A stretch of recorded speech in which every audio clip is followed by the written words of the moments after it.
Sana ay magkaroon sa universal pension sa bagong set ng mga senador. Kailan po kaya ito may isa babatas?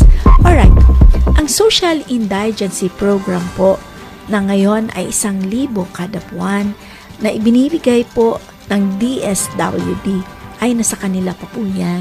Meron po yan silang 4 na requirements kung hindi po ako nagkakamali. Ang kanila pong requirements, una, indigent. Yung walang-wala sa buhay.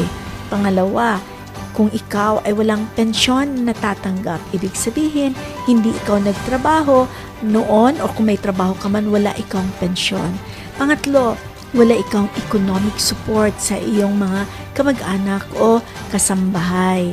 Pang-apat po, ay tinatawag natin kung ikaw ay may sakit or masakitin o kaya ikaw ay mahina ang pangangatawan. So yun po ang 4 na requirements nila para sa Social Indigency Program. So yan po ay nandun pa sa DSWD at yan po ang ating nilalakad ngayon na parating po sana at ito ay matransition sa atin sa NCSC sa kadahilanan po na sa batas ay nagsasaad sa RA 11350 na lahat ng programa, whether it is social or otherwise, ay dapat nakalagak sa komisyon. So yan po ang ating idinadasal na darating ang panahon na malapit-lapit na sana na yan ay mailipat sa atin. So, to solve the problem and issues na nakaakibat dyan sa ating Social Indigency Program, hindi naman lingid sa kaalaman nating lahat na nagkakaproblema dyan. Marami pong nagsasabi na kahit na hindi naman siya nagbilong doon sa 4 na criteria na yan, bakit meron siyang ganon na programa or recipient siya. So, hindi ko po masasagot yan. Ang masasabi ko lang po ay heto.